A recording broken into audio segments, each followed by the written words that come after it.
with liberty and justice for all. Okay, the first order of business is the approval of the agenda. I'll accept a motion to approve the September 11th, 2024 agenda presented before us. May I have a motion? So moved. Thank you, Board Member Jamaica. Second? Second. Thank you, Board Member Amanda. Any discussion? All in favor? Aye. Opposed? The motion to accept the September 11th, 2024 work session agenda carries. She's coming in, Rebecca, or Emily. Emily Keith is gonna be. So we have Right. Emily. She's the president. She's the president. No, I have a pretty good view of her. That's okay. To start our presentations tonight, it is my pleasure to introduce Emily, who's from Right at School. Emily will be presenting on the proposed agreement between Right at School and our district. She will provide us with an overview of the after-school program, including its objectives, benefits, and how it fits with our educational framework. Emily, we welcome you here virtually, and thank you for sharing information about Right at School. Absolutely. Thank you so much for having me, and I apologize for not being there in person, but thankfully can join this way. Can you guys hear me okay, and even see me? Yes. Perfect. And then would it be best for me to share the presentation, or will you be sharing it through your screen? If you can share it, that would be great. Wonderful. Thank you, Emily. Okay, perfect. Let's just make sure. All right. Share the right screen here. Window. Okay. We good? Yes, thank you. Okay, awesome. Well, thank you, everybody. I really, as I said, appreciate the time. I am Emily Keith. I have the pleasure of serving as the Senior Vice President of Partnerships here at Right at School.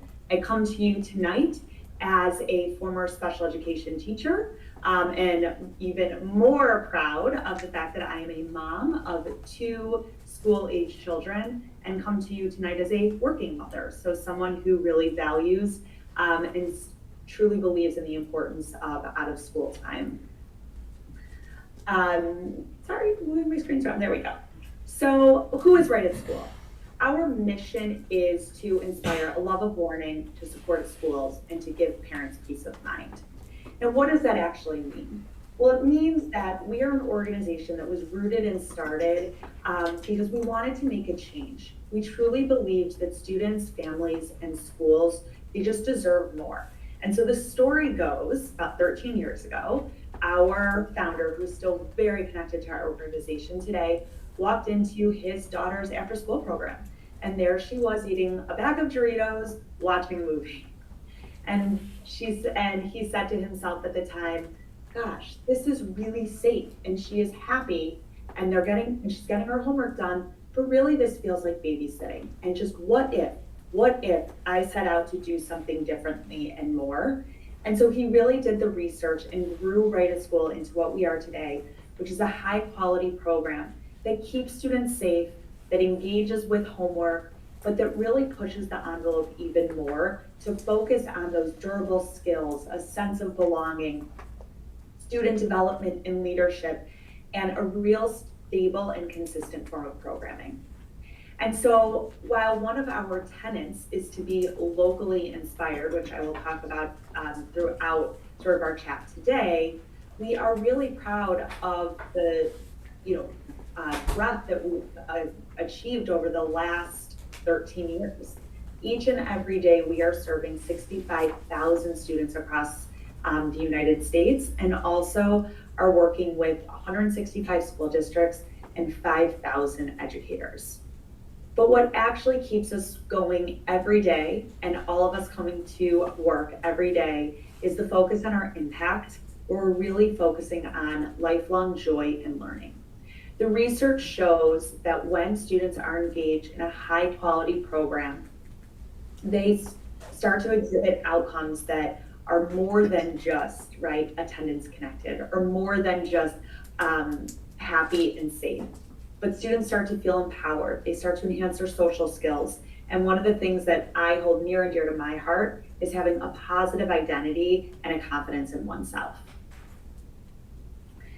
Our promise is what we wake up every day living and breathing. As I said, I am a mom of two. I send my children, to aftercare every day as well, since I too, right, need those hours covered. And I think about each and every of those 65,000 children that we're serving daily as one of our own. And so we make this promise. We make a promise to our students that every day that they walk into a Right at School program, it's going to be a place to learn, to play, and to grow. We make a promise to our district partners that safety and that joy is going to be exhibited in the school, and that they're going to see evidence of that high quality program design. And then, of course, for our families, safety and quality is the utmost importance. We're also going to ensure that we're providing flexible options and opportunities for your children to really develop into the people that they dream to. And so what does this look like, right? So every day the bell is going to ring, and if we tell our students that, hey, come to Right at School and you're gonna learn for another 3 hours, we know they're gonna run in the other direction.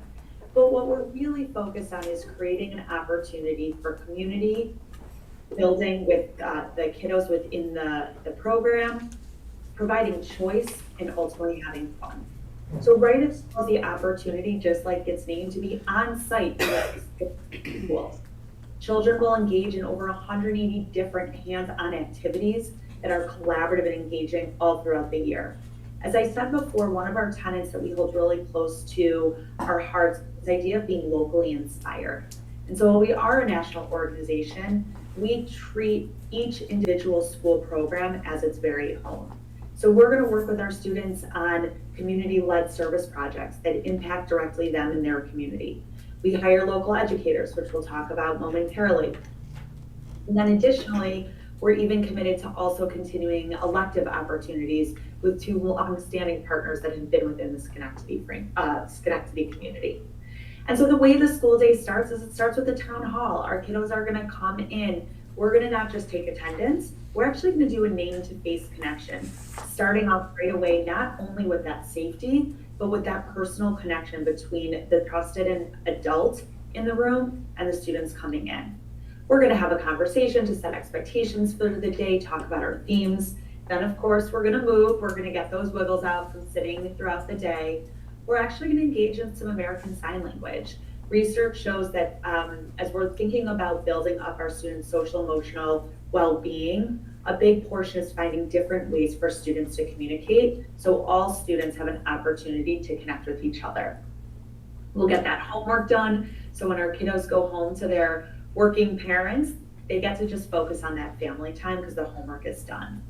We'll do our disguised learning, which is really one of the key differentiators to our program. Again, as I said, if we said to our students, come on, we're going to learn for 3 hours, they're going to run in the other direction.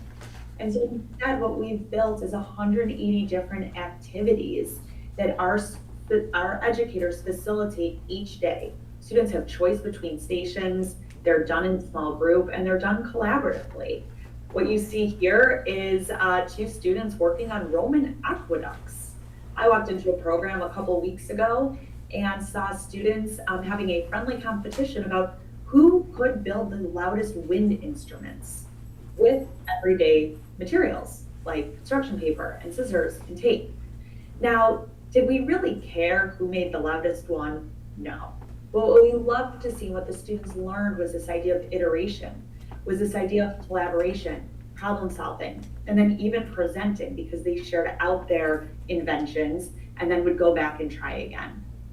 Now, we have the best curriculum in the world, but as you all know, being part of a school system, that if we don't have the highest quality, joyful educators to support that curriculum, then we have nothing. And that's our other promise.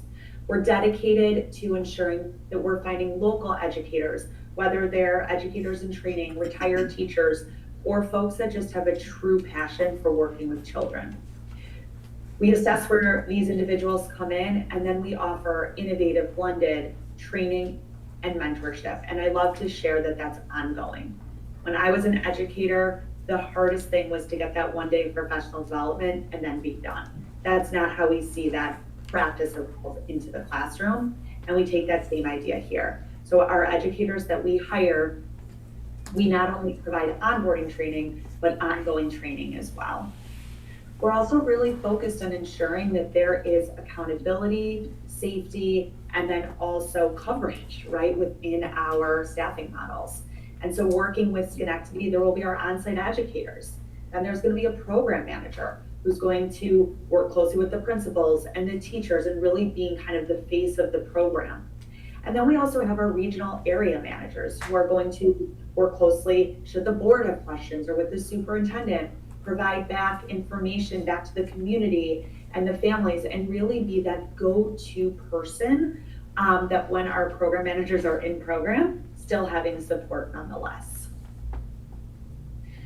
We sort of joke about this kitschy phrase that we turn headaches into high fives for partners, but the truth of the matter is that's just the RAS spirit. Our goal is to ensure that we take care of everything so that you don't have to. School district leaders are busy enough with their 9 to 3 jobs. We always say that everyone has their job and then their duties as assigned, and this is one that we can proudly take off of your plates. We do everything from the sourcing and the hiring of those educators to the background checks, to not only ordering and sending the curriculum supplies, but organizing, storing them, and replenishing them. If a parent or a family member has questions, we work directly with that family and answer those questions. We provide all the training and supervision that really makes the difference in this program unique. And the best way that we can articulate that is by demonstrating what's next, right? So hopefully we finalize the details of our program. And then as you can see, everything here, Right at School takes care of. We're gonna work on our registration, work on our hiring and our staffing, which we've already started to source out. To start delivering those materials and then in our day. The thing that we are most excited about with this partnership is the deep commitment from the school board and from the school leaders in their dedication to ensuring affordability and flexibility for our program. And so in working with the district over the last many months, we're proud to be able to offer, along with Schenectady Schools, a minimum of 400 children every day for 3 hours from October 15th to June 25th, 3 hours a day, 5 days a week at no cost to the families. This is just an unbelievable commitment from Schenectady School District to the community to provide this level of investment and dedication to the students and really thinking about extending that learning day for our families. This cost is also inclusive of the management, right? And working with those current elective partners, as we call them, New York Folklore, and I hope I say this right, but Schoharie River Center. And then the 400 is just a minimum. What we'll aim to do is also work to partner with the subsidy organization within Schenectady and work to help those families that qualify for child care subsidy obtain the funding from the state that they have available so that we can continue to serve more and more children throughout the year. So I know that that was a lot of information to give in just about, I think, 12 minutes. I tried to keep it quick and short, but I would love to open it up and see if there are any questions that we can help answer for you. As hopefully you can see on the screen, just some things that some of our partners have said about Right at School. Thank you, Ms. Keith. And do board members have any questions? I have a question. Okay, board member Vivian. So I'm looking at the service agreement and it looks like we are only offering this service in 7 of our elementary schools and not all of our elementary schools. So is there going to be an opportunity for students from the remaining schools to possibly be bused to the program at one of their nearby schools so they can have access to this program? So we actually, those other 3 schools are going to be under contract with Boys and Girls Club. So this year we are able to offer to all 10 elementary schools, and then 21st Century will have Kane as well as middle and high school. So now we will have this across the board, whereas last year we were at a deficit with 3 buildings that couldn't offer anything and we were trying to figure that out. So this is a way in which we can now reach all of our children in all of our schools. So Awesome. The reason I'm asking about this program in particular is because I'm wondering if this program potentially fills needs that maybe could not or are not being met in this way as right at school. Yep. So if this is, and it sounds like it's a wonderful program, I would like to see the possibility of every elementary student to have access to this level of programming. And I think we're balancing that line right now of making sure that we remain to have great partnerships with the current Schenectady grown businesses and community members, as well as, yes, venturing to see this. So one of the conversations we've been having with Shane is that we're able to offer K through 5, just like Right at School is, because initially Boys and Girls Club was not able to honor K, and we said we can't have these differences in place, and they've assured us that many of the experiences and opportunities will also be great. Under the IEE department, Kayla Ambezi is able to supervise all 10 of those buildings so that we have very clear and consistent messaging to help with some of those experiences, so that we're not feeling a difference between the school that you're in, regardless of who's helping to implement that program. But future planning and preparation with budget and all of that may allow us to explore that. We just wanted to be mindful of honoring Right at School. We threw some wrenches at them and they were like, hey, you know what? You have all these partners still in place. Let's work with this and let's try and do this. And that's not something they've typically done, but they've worked with us to really accommodate and be, specific to the needs for Schenectady. Thank you. Thank you, Board Member Vivian. Student Rep Joyce. I just had a question for the Right at School program. I know you've said you worked with nationwide in different schools all over the country. I was just wondering if you have worked with this school district of similar demographic of ours, with who would be experiencing kind of similar challenges or maybe similar students. Just as a wonder. That is such a wonderful question, and I really, really appreciate that. So the answer is yes. Just a little bit of history is that we actually started in Chicago Public Schools. We started working there 13 years ago, sort of school by school, and we really worked with a wide variety of school districts.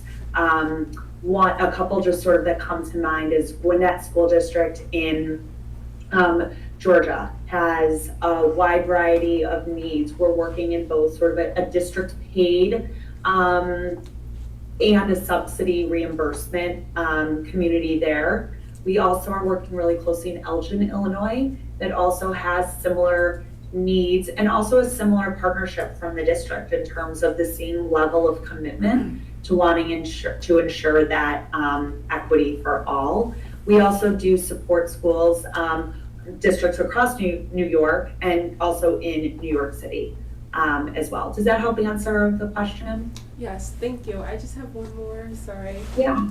But No, please. I just had a question on, does the program have any support for kids with special needs? Is it open to kids with special needs, or is it, just wondering about that. That's an excellent question and something I hold near and dear to my heart. As I mentioned, I'm a former special education teacher, so I believe very strongly in inclusion and opportunities for all. And so the answer to that is yes. We are very supportive in ensuring that students that, that want to be in our program, we want to ensure that they have an opportunity to be successful in our program. On our staff, at our central office, we have a team of inclusion support specialists, and they do two main things. One is they work with our hiring team and then also with our training team to ensure that we're finding educators that may have experience working with kids with special needs. If we are understanding that there are students with needs joining the program, we'll try to find educators that can support that. And then our training team will also, work to ensure that we're building more professional development opportunities to help those educators as well. Oftentimes our inclusion specialists will come on site and sort of do walkthroughs and also do some modeling as well. Additionally, our inclusion specialists will work directly with the families to ensure that it is the right environment both ways. We do say that, we will match the setting that a child, right, can have and be successful in their school day. If a child does have a one-to-one aide, we would talk with the family to see if that's something that, would need to continue in the after-school program. And then we work through those in a case-by-case basis. Because again, our main goal is making sure that each individual child is successful and also safe. And so those are the things that we'll sometimes take on a case-by-case basis. Thank you so much. Thank you. One more question. So from what I'm understanding is that right at school will be doing the hiring process. Yes. Is Schenectady going to be following them throughout, maybe just vetting and following them throughout the hiring process in any way? In terms of our involvement, because it would move away from our HR process. We have the applications available. We've been advertising it pending board approval. We're able to push out materials to the schools to already say, here's how you apply. And then they will do the application process, honoring if you're a Schenectady employee, first and foremost, to say, okay, because we want to have our people in the program and supporting the students that already are familiar to them. So that will not eliminate them from the opportunity. It just may look a little different because it's not us overseeing it. So you're really getting hired by another organization while working within Schenectady. Does that make sense? Yes. Okay. Thank you so much. Okay. Thank you, student rep. Joyce, do you have another one? No, that's No, it for me. okay. Thank you. Thank you. Board member Kathy? Yes, first of all, I believe we have 11 elementary schools. We do. So are we not doing one of them, or? So Kane is under the 21st Century Grant. So Okay. and Ms. Miranda helps oversee all of that with the middle schools and high schools. So Kane is right now covered with that grant. Some of the other schools previously were under other grants that were no longer available, which is why we pursued something that could cover the majority of our elementary schools. Okay, and my main question, how will the students, we've talked about 400, how will it be distributed among the 7 schools that you're talking about, and how are the students selected within those schools? Because many of them have close to 400 Yeah. students in them to begin with, so. So Emily, I know you have the process for this, but I'll just take it from the Schenectady lens. So our team of school community coordinators, as their 12-month employees, have already started vetting through children and families that used the after-school program care previously. So they've already started making all the phone calls to find out, knowing this year we're now also able to offer kindergarten to start gaining a baseline of that. And so we already have an understanding of how many potentially would be able to. Our goal is for 40 across each one of our buildings, knowing though, like if we have some schools with 20, they have to follow a ratio of 1 to 10, but for hiring purposes, but if that meant that Paige has 60, we can move some of the staff over there to make sure that we're able to do that. And then using the subsidy piece, that will open up additional spots, and we're using our community coordinators in that way too, to sit with families side by side, take the stigmatism away from, what public service can look like, and just explain to them, this is here to help you, we can cover these pieces, and that money then goes back into creating a spot for our students. So you're saying 40, was that thinking in 10 schools or in 7 In the schools? 7 schools, and then Boys and Girls Club will also allow for that same 40 across their 3 sites. Okay, so you're saying 400 including Boys and Girls Club and. No, that's an additional number, so this is 400 for our 7 schools. Thank you for that Okay, yeah, clarification. okay. And I do the Yeah. math here. Nope, yeah, you're on it. And so my next question, it's $1,384,000. We all know that we're not quite fully funded with foundation aid this year. Next year, who knows what it's gonna look like or even what form it's gonna take.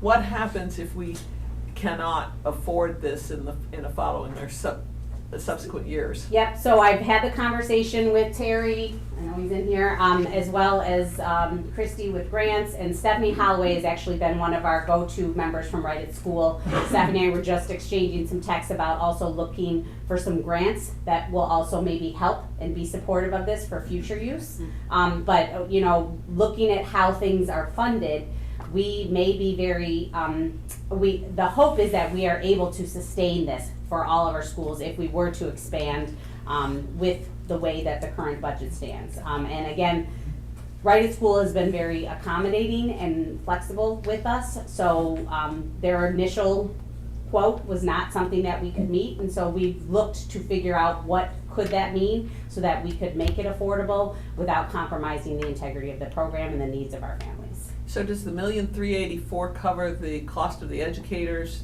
they Everything. hire Everything. within it, even if there are teachers? Yes, yes, we even negotiated some of that to maintain at least 2 SFT members getting their SFT rate. To To, that, Per their school? per school, yes, for the 7 schools. okay. So, yeah, we tried to be thoughtful, and we used historical data on how many folks were actually working in after-school program consistently for 5 days to try and find a reasonable compromise. Thank you. Okay, thank you. Emily, anything that I missed there? Okay. No, you spoke beautifully, you know it well. Yeah. So, Thank you, Board Member Kathy. Any other questions from board members? Yep, Board Member Alexandria. Yeah, well, Kathy took mine. Okay, I have a No, question. it's okay. Would the learning activities correlate with the current curriculum that's grade appropriate, that's already being taught in the school with the after-school program? So, I always say, like, we love to say who we are and who we are not, right? And so, again, as a former educator, right, we know that being standards aligned and directly aligned with the scope and sequence is, a very specific, thing. And that's not what we do, right? We're not gonna say that here is, sort of a full scope and sequence. However, we have built a program that is based off of national standards and what we have seen from looking at a variety of curriculums, mapping what those scope and sequences look like, right? So by way of example, if there was an activity for, sort of our middle students, like our 3rd, 4th, and 5th graders, we would likely not do an activity that had, I don't know, maybe multiplication in the first week, right? We would probably start with something that was probably a little bit more addition focused or something like that if there was math in the activity, knowing that typically that comes later in the year. And so that's really how we follow it. Our curriculum is printed in a binder. It's straight out. It's really done in a kind of, not direct instruction to the students, but very, very specific for our educators to ensure the fidelity of it getting delivered. and I would just add to that, I won't add to it, I just lost my train of thought, I apologize. You can always come back to Yeah, it. subtract from. Thank Yeah, you, yeah. Board Member Alexandra, Board Member Jamaica, and then Board Member Amanda. Oh, I didn't She have said anything. Kathy Kathy stole took it. Oh, okay, all right. I Board didn't Member- say Sorry. This all sounds amazing. The screen is behind me, but I swear I see you. It sounds amazing, really good things. For our kids that are, I'm with Vivian on the, for the kids that are not going to be in this program, but in something else. Especially for our kids that have IEPs or 504s, it sounds like a lot of accommodation with this program. Are we going to see similar accommodations with other programs? I know that we try. Like, there's no question that we definitely do our best to make sure littles have the support they need. But it sounds really supportive in what I'm hearing now. Will there be some type of shift in those other programs to accommodate as well?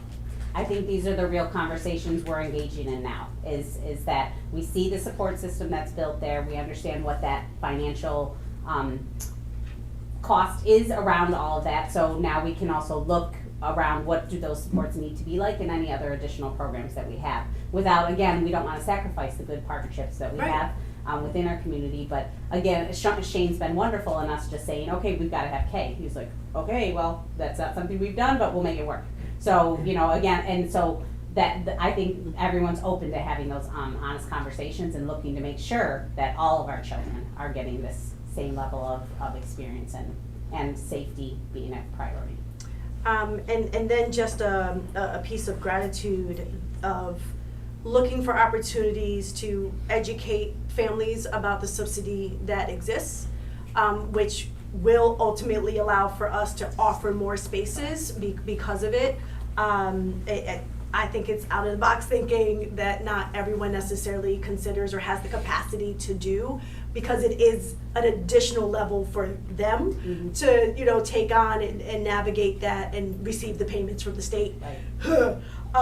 But I do appreciate that it's happening, and allows us potentially to have more than 40 kids per building, or however the numbers work out, that it does open up more spaces, but really helps to educate our families and remove that stigma, because some of them could have already been receiving this and they just didn't know. Right. So just a thank you. Absolutely. Yeah, I would also just share that the goal is also with Boys and Girls Club and all programs. Yes. So working with Okay. our staff, parent liaisons and others to kind of build that trust and that support so that we can really inform the community around this resource that's available to them. Yes. And Board Member Kathy? Will we be providing snack and dinner? All of that, yes. And is that included in this? Because I'm going back to the summer enrichment program we Yep. had several years ago that ran from like 8 in the morning till 6. Mm-hmm. And so all 3 meals were pretty much provided by the school district for the students. So- The National Food Program already covers all of that, so we are set. I won't overstep in Elaine's space, but yeah, that it is covered and handled, and at no additional cost to that one. I would comment that after a couple of summers of running that, I think people realized how tired their children were. Yes. And how tired the teachers were with that long a day. Correct. So that's one thing. The second thing I wanted to ask about was assessments of students who take this program or are engaged in this particular program relative to those who are not. Will we be doing any longitudinal comparisons or whatever they're called to see if this is benefiting our students significantly in terms of their, you know, proficiencies and so forth? So I think Emily has articulated, Right at School kind of has a structure that's built in for measuring some of their success, and we are looking to learn and gain some of that knowledge so that we can also look to do that and apply that in our other programs and offerings. So again, then we have some of these comparison points, and then we can explore next spring to say what is our best next move as a district for all 11 elementary buildings plus our middle and high schools. Thank you. Okay, thank you, Board Member Kathy. Board Member Vivian? I did have one other question. So if I heard correctly, the program start date is October 15th. Yeah. So, stating the obvious, are we going to be working in the future to move up Yes. the beginning date, especially when we have, I'm assuming, a lot of families who rely on after-school programs. Yeah. They're working families, in addition to the fact that if it's a family with multiple ages in the household and there's a high school sibling, they don't get home from school over an hour after elementary school is dismissed. So it definitely creates some issues for a lot of families. So what are we gonna be able to do in the future to move up that start date? Well, if you already noticed, June 25th is the end date, so that's already 3 weeks longer than we've previously been able to offer any after-school programming, so that's a win. And then, yes, it just means our work on our end, making sure that contracts, visitation from the state, all the inspections, we just have to start sooner. And some of that's the transition of bringing me into the space and making sure that the money's all there and everything too, so. But yes, but it's everyone's goal, Right at School and us, so right away in September. Amazing, thank you. Thank you, Board Member Vivian. Student Rep Joyce? Sorry, it just jogged the question in my mind. Would we be able to sort of, I think the lottery does this, where they have twins and apply them when you apply for the school, you put the twins together or the triplets together so that the program, and if it's possible to accept both or accept. We're not going to both. separate any family. Okay. So when like our coordinators have made phone calls to families, they've already been trying to find out, oh, you have an incoming kindergartner, because that wouldn't have been on our radar already, so that we know we're accommodating the family in its entirety, Thank at you least so within the much. elementary level. Yes, good question. Any other questions from board members? I do have 3 questions. My first question, and I wonder, and it's based off of student rep Joyce's question. Do you also support our ENL? Would you be able to support our ENL students? We have a large ENL population. Can you talk a little bit about that? Yes, so the answer is yes, right? Okay. We work in a variety of communities where students have a variety, multilingual needs. Yeah. And so our educators have training in how to support that. We will work again directly with families to understand how we can best support them, and then also our individual students. And that's typically on a case-by-case basis. It's interesting, one of the reasons that we've actually put ASL into our program is because it sort of unites all of our students that may be coming with different primary languages. And it's an opportunity for kids to form bonds through a common language that they're building together. And so that's one of the ways that we aim to build community within the program. Okay, thank you. And then my next question, another I wonder, how do you manage challenges in the after-school program, like behavioral challenges? Great question. We follow positive behavior guidance. That is our, motto in our framework. We have a very strong, effort of our educators to support students through, if it's a squabble between 2 students, right? Really have that kind of positive behavior guidance, help with redirection. If there's anything that would qualify as an incident, it's immediately reported through our system, parent is notified. We work with principals in our sort of orientation and implementation stages to understand, how much do they want to know, right? They want to know if it's a first offense, but a first, sort of incident with a child, or do they want to know just if it's been sort of a chronic challenge? But we pretty much communicate with our parents directly on those incidents, and then really focus on redirection and calm, positive guidance.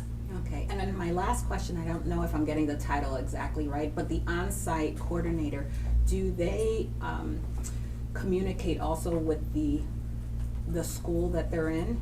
Yeah. They do. Okay, can you talk a little bit about that as well? Yep. Okay.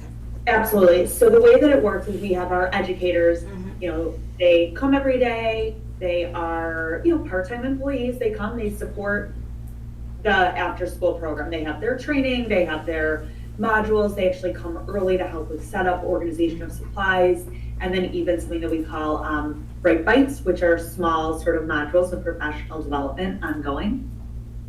Our site coordinator is there even earlier, again, setting up the supplies, checking in with the principals in each of their individual buildings, answering if there's questions or emails from a parent or even from anyone from the school. And so that's that program manager. And then the area manager supports in support of the program manager. So what does that mean? The area manager is really there to help with what we call safety and joy assessments. So the area manager works with our program managers and our educators to assess how are they in delivering the curriculum. What are we meeting our safety measures? Are we where are there opportunities for greater professional development and growth? And so that's the area manager's role. While the area manager is on site, because the area manager will go between different buildings. The area manager will often check in with the principal if he or she is still there, and typically sets up one-time monthly meetings and check-ins to make sure that we're honoring our promise and our commitments. Thank you so much. Thank you. Any other questions from board members? Thank you, Ms. Keith, and thank you, Dr. Kedley. We will now vote on the Right at School resolution. I'll accept a motion to approve the Right at School service agreement. Do we have a motion? So moved. Thank you, Board Member Amanda. Second? Second. VP Nohalani, thank you. Any further discussion? All in favor? Aye. Opposed? The motion to accept the Right at School service agreement resolution carries. Thank you very much, everybody. Thank We you look so forward much. to the partnership. Yes, thank you so much, Ms. Keith. Have a great evening. Thank you. Okay, we will now continue with our next presentation, the CFES Brilliant Pathways. Leading this presentation is Leah Hall, the Gear Up Coordinator. Leah will provide an overview of the program. Welcome, Leah. Hello.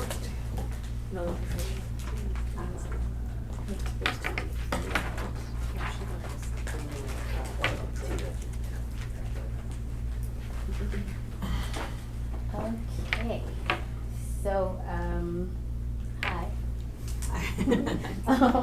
So I'm Leah Hall. I am the New York Gear Up coordinator, at least one of, and I am under the leadership of Dr. Leah Kedley in the IDE department.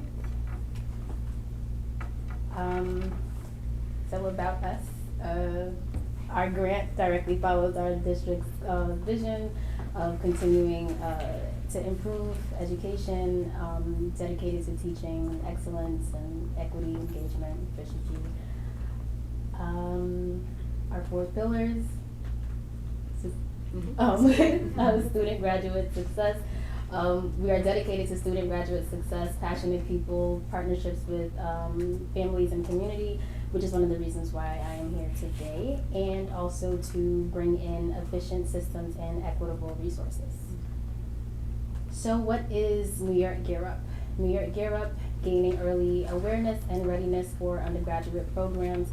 It is a nationwide initiative to encourage high expectations for our students, post-secondary education success. We are currently in year 3 of 6 years, and so we are now currently tracking the incoming 9th grade cohort of students across all of the pathways.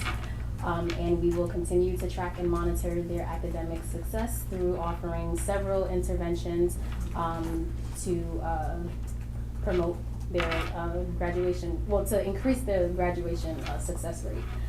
So as I mentioned, some of the services that are offered through Gear Up includes tutoring, mentoring, counseling, college and career clubs, workshops for students and families, college tours, job shadowing opportunities, summer programs, after school, and much more. And many of the services that are provided are through our partnerships with local communities and also with other resources and linkages. Did I do that?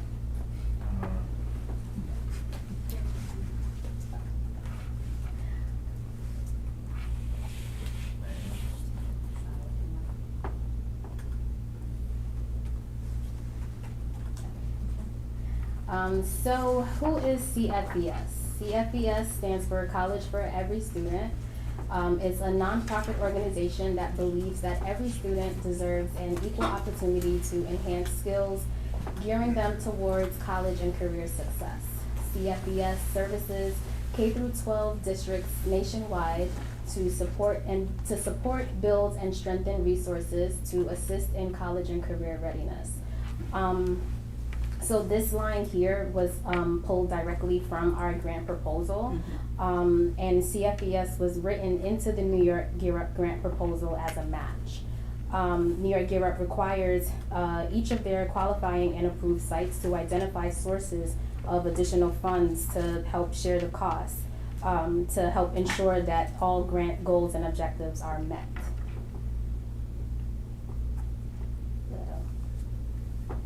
So how CFES supports, these are a few of our grant objectives. One is through promoting, to launch a college and career club, which all of our services will most likely be done through our after school program, which we are looking to begin October 15th. And so how CFES supports that is to help to provide essential skills to our students to support enhancing and developing leadership, teamwork, and goal-setting skills through game-based activities that promote self-reflection for the students to grow. One of our other objectives is through providing a mentoring program. So CFES supports that by providing training, resources, activities, and troubleshooting support for participating partners to launch a successful mentoring program. And CFES also supports peer-to-peer mentoring in addition to teachers also serving as mentors. CFES also supports in assisting in providing opportunities for college and career exposure through strong connections with various colleges and universities within our region. And lastly, with professional development, CFES provides professional development opportunities to staff members to support students through resources and assistance in developing a STEM curriculum. So the following is a testimonial that was provided to me from a recent 2024 Schenectady High School graduate and former participant of the Brilliant Pathways program. The student wrote, the Brilliant Pathways program allowed me to develop leadership skills, confidence, improved communication, and interpersonal skills. I feel like I have grown a lot throughout my high school years, and being able to provide the guidance and instill some wisdom to my fellow underclassmen was very rewarding to me. I was able to build a connection with my mentee and participated in engaging activities. My participation in this program allowed me to use it as leverage in applying to colleges and including it on my resume. I truly appreciate the opportunity given to me by the Schenectady High School to be a part of this program. Board members, any questions? Board member Vivian? Two questions. One, with the exposure to job shadowing, college and career readiness, and I understand that CFES assists with program development for their STEM curriculum. Will students also, I'm a huge advocate of this, I will push it every opportunity I have. Will students also be exposed to financial literacy program as part of a STEM curriculum? Yes, that is also one of the opportunities that CFES provides. They do provide professional development and workshops, so they will train our staff members to be able to come in and provide the resources to execute any program of choice that we do want to instill and enrich into our students. Okay, thank you. And then second question, can students at any grade level, like in the high school, can they join this program, or is there like a limit? Like, do you have to be a entering freshman to start the program? And if so, either which way, how are students being informed about this program so they can participate? So CFES was already existing in the Schenectady High School through a close partnership through David Preston. So they have had award-winning successes already with providing opportunities for our students. But by allowing Gear Up to partner with CFES, it gives us more of an opportunity to really ensure that all of our grant goals and objectives are met, to ensure that we keep the grant to continue providing this opportunity for college and career exposure and readiness for our cohort. But yes, it is offered to, there is a direct correlation within the STEM-based area and field within the high school. Okay, thank you. Thank you. Any other board member, Kathy? So is the grant for Gear Up or the grant for CFES? The grant is for Gear Up. The grant Yes. is for Gear Up. Yes, the grant, so CFES is a support But- of, is a support for Gear Up. It's a kind of encompassed within Gear Up, right? Correct. Okay, so the grant is for Gear Up, and I think you partially answered it with his question, though. The ninth graders have enrolled in Gear Up at this point, right? Correct. And so how many students do we have in Gear Up that then will be able, and then how, are the more senior students, 10th, 11th, 12th, whatever, are they mentors to ninth graders? How does this quite work? So in regards to answer your first question, currently we have 725 incoming freshmen within our cohort. And that's between all of the pathways that we So, offer. so every ninth grader is enrolled in Gear Up. Technically, yes, we service the entire cohort. So how certain programs are then divided is based off of the initiatives that we offer. So, such as I mentioned, we plan on starting our after-school program beginning October 15th. Right. So those students that register for the program would then be listed as our Gear Up after-school students. So that's kind of how we break up different students that are identified. It's through the initiatives that they enroll for or register for. Can you repeat your second question? Probably not. High So school. it was with regard to the mentors, Okay. you know, and upperclassmen, class people being mentors to ninth graders, or how, Yes. is that how the CFES portion of this works? Correct. So they do strongly support a peer-to-peer mentorship.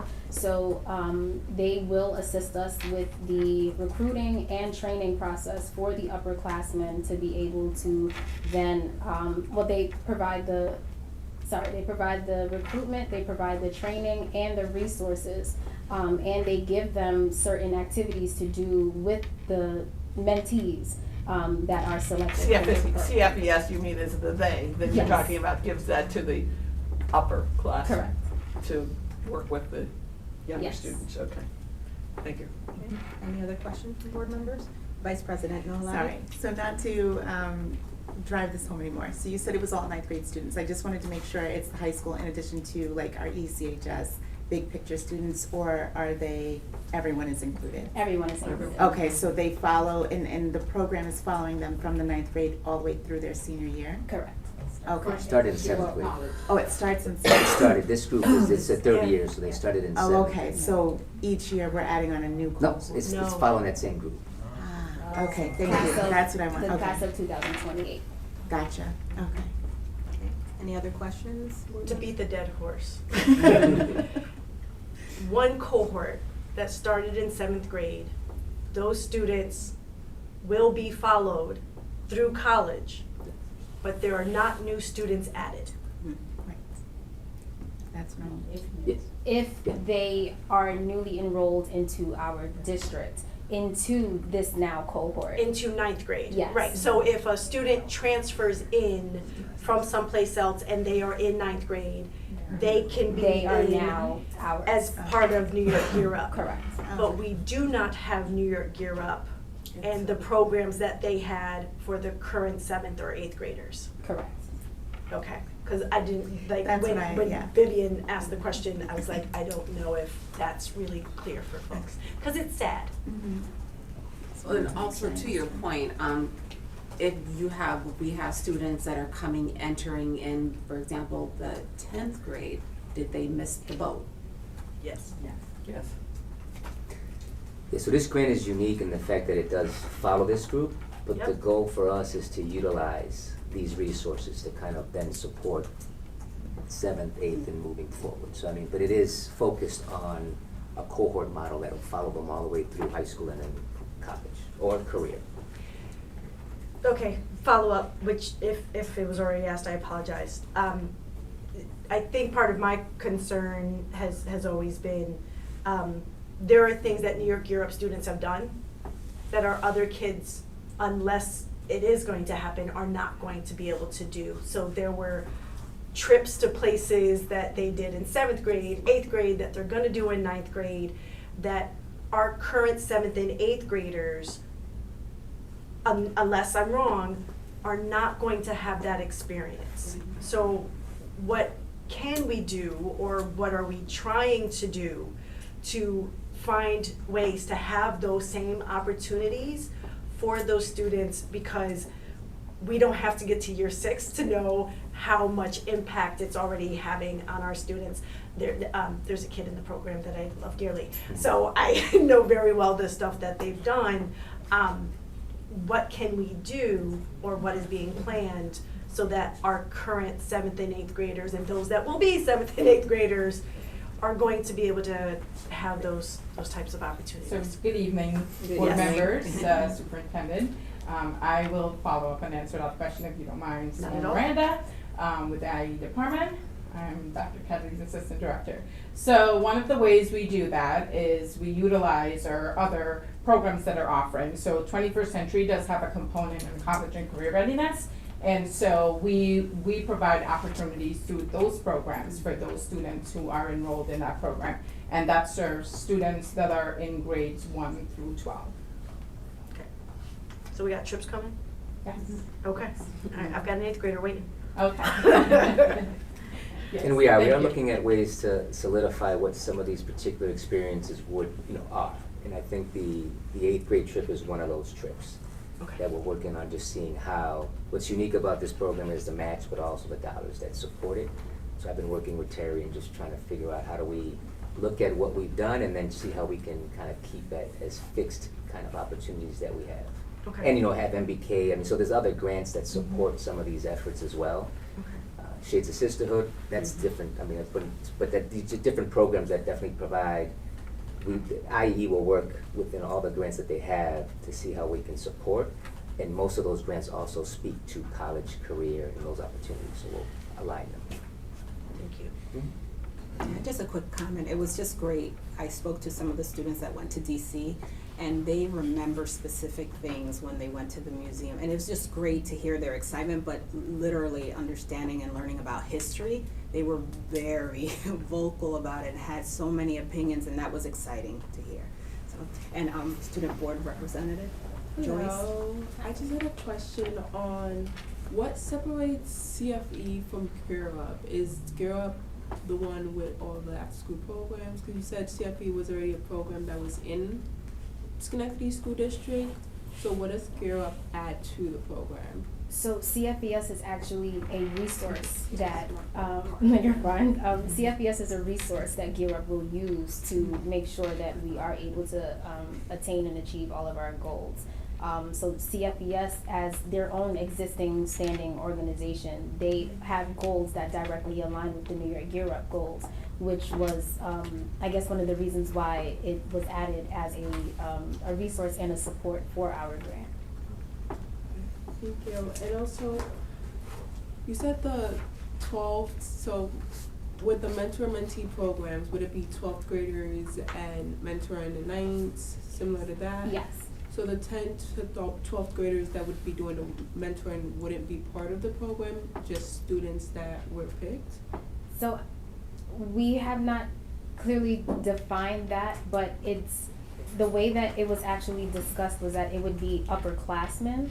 So it's not specific that it can only be 12th graders mentoring 9th graders. It can be maybe a strong 10th grader that had experiences and overcame challenges that can now speak to a 9th grader.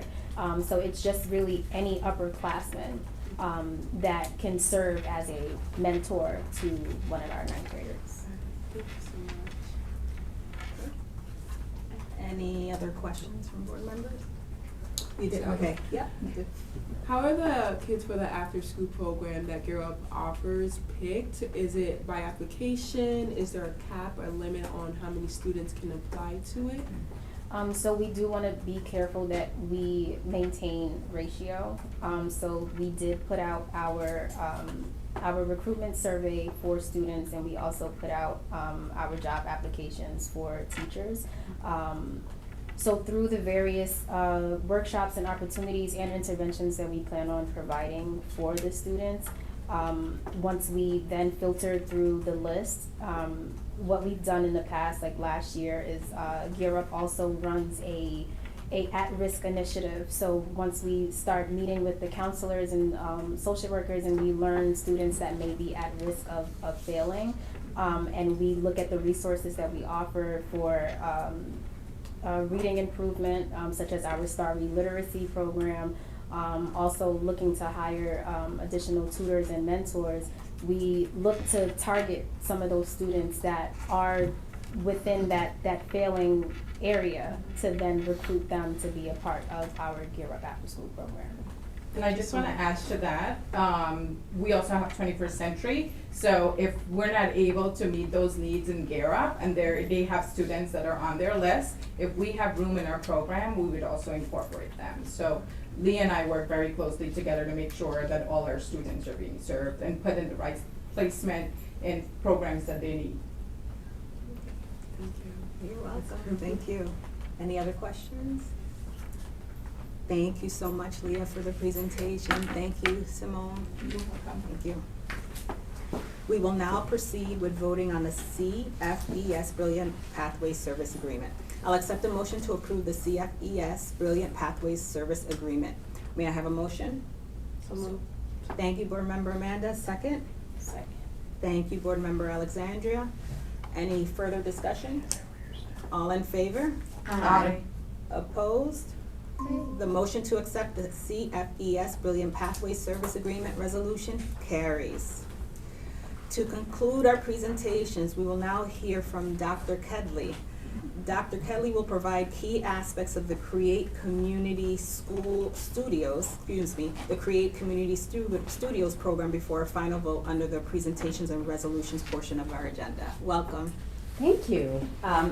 You're getting a lot of Dr. wonderful Kelly did, IEP yeah. team members tonight, so we're rocking it here. But this presentation, and my learning, I'm Dr. Leah Kedley, Assistant Superintendent of the Innovation Equity Engagement Department. So happy to be here and share a little bit more about Create. Kayla Mbezi, our Supervisor of Community Schools, is one of our main connects for this program, and she's actually in class tonight. So I'm happy to share her work and the connection she's also been continuing on within our district. So, and they actually function within 21st Century and all of this. So we just want to continue to share joy. This is what you're going to see on the screen here. So, so through art, students are all of these wonderful things: building community, making connections, working together, growing friendships, regulating their emotions, exploring creativity, expressing themselves, learning about art processes, engaging their senses, calming their minds and bodies, and having fun.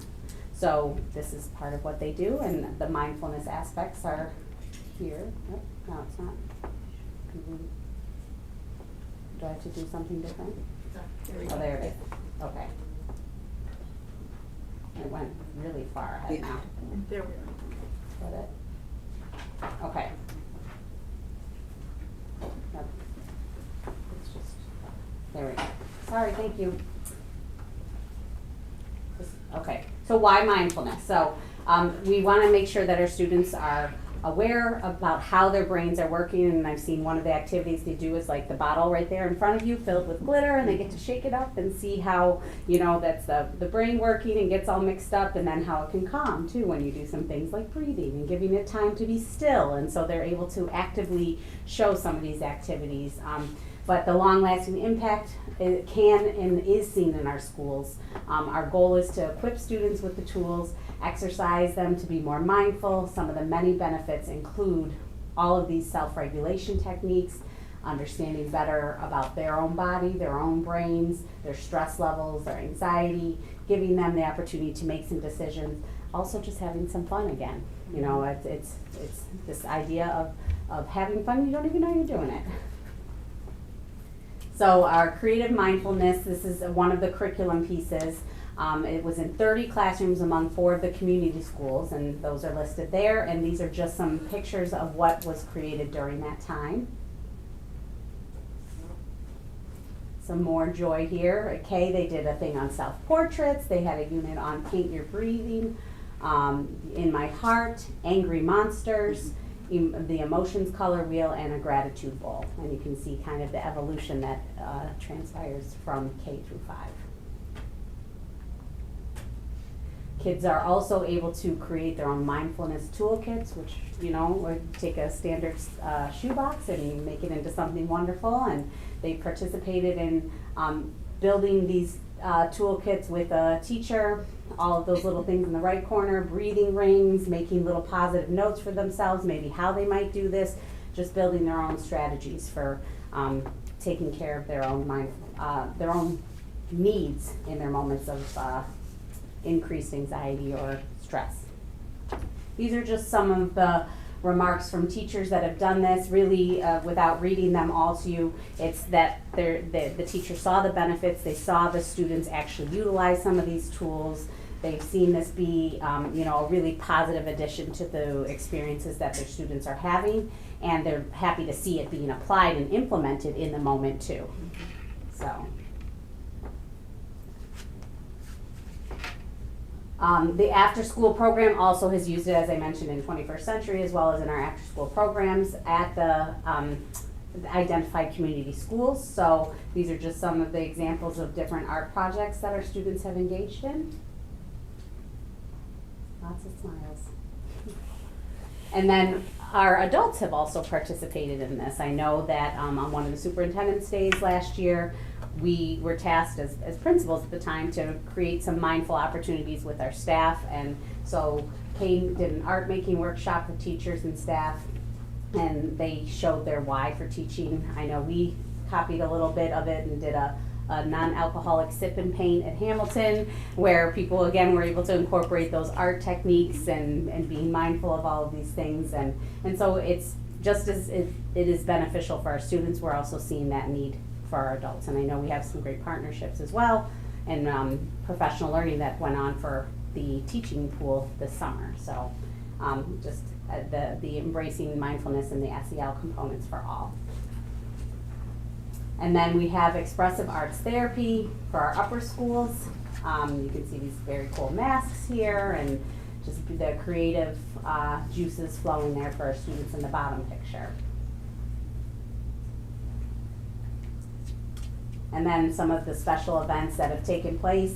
MLK has utilized Create in a lot of their partnerships with the barbecue, literacy night, international night, family paint night, and then there's been a Saturday, the morning program that Paige has run, and they've had Create as one of their partners to help engage groups. So, and then we also have our STEAM camp projects in which Create has come into those spaces, contributing to the greater community. You can see there the future Schoharie River Center in Central Park, and that's community art from our students. And just, again, joy. Are there any questions? Any questions, board members? So this is after school. It's both. So there are opportunities where they come in and they have teachers come in and push into our classrooms and do lessons. And again, they have a curriculum for K through 5. And then we have utilized them as well during our after school programming. And it's a Schenectady-based program. It is. That born and bred in Schenectady is absolutely amazing. They do a lot of work with a lot of different people. Heather's great. The teachers they love to be in the spaces too with their kids. Board member Vivian, she had her hand up. No, it's okay. You're It's right. fine. Okay, No, sorry. No, that was it. I was happy. Got excited. It's a proud moment. No, honestly, it was just a comment. So I have a baby with an IEP, and I noticed one of the mindfulness artwork, and I love this, was the anger monster. Yes, and I didn't even know that was an exercise or a technique used with this type of therapy, because that was a conversation I've had with my own baby quite some time about our anger monster. And we start our anger monster by being kind. So so I just wanted, that was very touching for me to see that. So I'm very, very, very happy to hear that our children have access to this type of therapy. So this is wonderful. Thank you. Thank you. Any other comments, questions? Board member Alexandra, and then SBR Joyce. I just had a comment, and I wanted to piggyback on Jamaica. This is truly an example of community partnership, a local nonprofit, small organization. The collaboration with the school district is really amazing to see this, so kudos to the district. Thank you, Alexandra. SBR. I just had a question and a comment on how are the students for the art therapy picked? Not picked, but how are they kind of Selected. entered into the program? Is it by counselor reference for some of the students, or? So the in-classroom moments are based off of where the counselors are able to go. Right now, we've had them integrated in our identified community schools. As we have the finances and the ability to do so, it will expand to all the schools if we can, you know. So then so the selection process is by being able to be in that class. So the teacher goes in and does a whole group lesson for all the children. And then in terms of the after school, if you are enrolled in after school, it's an activity you have access to and can participate in, so. Is this the same for like SCLA, and does it include big picture for Schenectady High School, and does it include big picture? Simone, do you have a little bit more information on that piece? Sorry. Yep. So I know last year they pushed into the high school, and so again, it's being offered to the high school, and if a teacher is interested, then that's where they go. So it's all based in whoever would willing to allow the creative studios to come into their classroom and participate with their student. So the big picture is part of the high school. I'm not 100% sure that they pushed in there last year, but I do know that they were at the high school, the main campus. And my comment was kind of just, I honestly love the whole program. I believe a program like this is very important for all the students, for their social and emotional well-being, so thank you. Okay, yeah, Board Member Kathy? I'm just curious from kind of an economic development standpoint, do you know how many people create employees in terms of doing this program within our school district? I think we're maxing however many they do have. I would say Well, that's that's just what, given, I mean, because yes. I'm familiar with the organization, Yes. I'm familiar with its creation, so to Yes. speak, no pun intended, and how it all started, and I just, you know, I've known it to be small, I'm just wondering how much it has grown in terms of the people it's employing. I'm happy to ask the question and I can send you that I information. appreciate knowing, Yep. yeah. Yeah, curious so, about but that. our hope would be that if we're able to support them to grow, that we absolutely would do so. The love is there, and I think there's opportunities we're finding even within our students for ways in which they can be employed, you know, as we look at some of the different avenues we're doing, with our older students too, you know, that we've talked about at our partnership meetings, so. And I just wanna add one more thing. I know we talked about after school and during the school, and Dr. Kelly did have it up in one of her slides, but they do push into our summer enrichment program and our STEAM camp, so you're looking at also those days that, you know, we don't have traditional school, so there's opportunities for growth there as well. What's traditional school these days? After what I've heard tonight, there isn't anything. And Board Member Amanda? So the amount that's in the service contract, does that, like, I guess how does it break down? I don't need like the numbers, but I see that it's like an 8-week program, but then you're talking about some after school and then like maybe during the summer. Is that all included into this price, or is there extra prices, you know, fees that come into play? Yeah, so it's included all encompassing everything that they do for the school, whether it's during the school day, after school, STEAM camp, summer, all that's included. When it's a 8-week, it's more around like the program that they're doing. So if they're doing an art therapy, for example, it would be like an 8-week program at, and I'm just making this up, at Page School for that amount of time, and then they shift and do other things. And it's spread, like 8 weeks is really like 32. Okay. Yeah. So, because they're not there every day, Every day, they're right. not If you able to hit condensed every it, it grade would level, be- yeah, so okay. it's just how they market Mhm. the opportunities they can offer. Okay. So kind of chunked out in a way so we can spread the wealth. Okay. And then one more question, because this does sound so amazing, and there's been lots of wonderful testimonials about it. Is this something that we currently like account for every year? How new is this? Like how many years have we? Yeah, it's pre-me, so I'm again Okay. gonna yield the floor to Simone. So this program started when we launched our community schools. So this wasn't in place prior to that, so it's through our community school efforts and our willingness, part of the community school model, to work with our community-based organizations. So that's how this all gets worked into the school. So this is just like a renewal of something that we're already doing. Correct. Okay. Yes. Thank you. Yep, Board Member Vivian? Is there a way that we can track if there's a reported marked difference in behaviors for our students that are participating in this program from the beginning of the year to the end of the year? The answer is yes. The consistency in the variables that would probably come into play would be difficult to truly know the fidelity, right, of was it Create that helped with this? You know, again, some of those testimonies speak to teachers in the moment seeing, oh, they just applied that skill, you know, like, but they're also not in that moment sending or making a notation to be like, used Create to help right now, you know, whereas even the breathing exercise, and some of these things are also the work that our student support service team is so great at also helping to utilize, and we try and have consistent messaging there across the board. So I think, yes, we could absolutely look at our data historically to see and look at our community schools where it's been in place, but I think it would be hard to truly differentiate whether that was a true factor in why things may or may not have improved, hopefully on the improvement side. Fair enough, thank you. Yeah. Thank you, Dr. Kedley. Thank you, Yes. Ms. Miranda. You're welcome. And now we will proceed with voting on our final resolution. I'll accept a motion to approve the Create Community Studios agreement. May I have a motion? Thank you, Board Member Kathy. Second? Second. Thank you, Board Member Jamaica. Any further discussion? All in favor? Aye. Opposed? I jumped.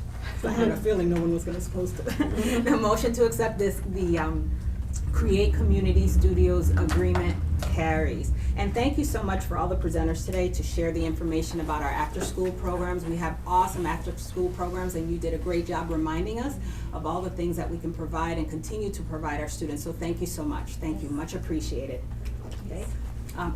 Normally, we do not have consent agenda items during a work session, but we do today, so I'm going to, so the next order of business is a consent agenda items. The consent agenda items includes items to be approved by consent and were previously sent to the board for review.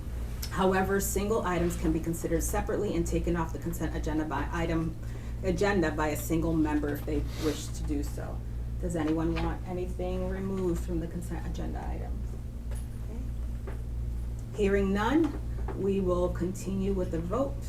So resolutions 5 through 6B, as itemized on the consent agenda, are presented for approval. I'll accept a motion to approve these items. May I have a motion? So moved. Thank you, VP Nohalani. Who's second? Thank you, Board Member Jamaica. Any discussion? All in favor? Aye. Opposed? The motion to accept resolutions 5 through 6B carries. Yes, we would like to recognize some new hires to Schenectady. Yes, I know of only one that's in the room, but for those of you that are part of ELT, if we have other members that are here, please let me know. But I'd like to have Tia Corneal come up. Tia is going to complete our ELT team, joining us, and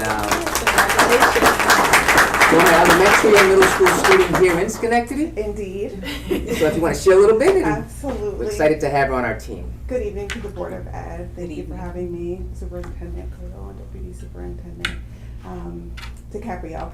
It's an honor to be here tonight. As a former student, I attended both Woodlawn and Central Park for a brief period of time before our family moved. I've been in education speeding towards 20 years, faster than I thought it would go, and about 10 years as a school leader, ranging in leading schools in grades pre-K to 12. Most recently, I've been in the Albany City School District, leading Pine Hills Elementary School for the last 6 years. And it is a privilege and an honor to be here with you this evening, and so thank you so much for the opportunity to serve. Welcome. Thank you. One of the things that Dr. Cordell says is welcome home. So now Yes. you're home in Schenectady, so we are happy to have you, and we are honored. So thank you. Thank you. You're welcome. You're welcome.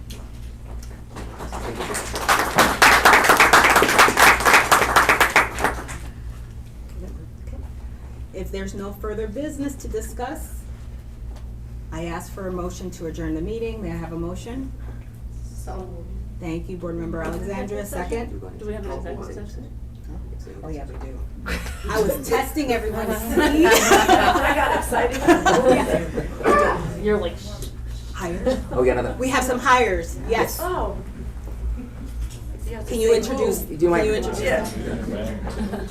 I have Brandon Coon. Community, and I have Miss Wendy Osfeld, longtime teacher, that's AP, right. and now STEM Leadership Community Principal. Welcome home to both of you as well. Welcome. And welcome again, because I know you've been here. All right. So now, third is a charm, right?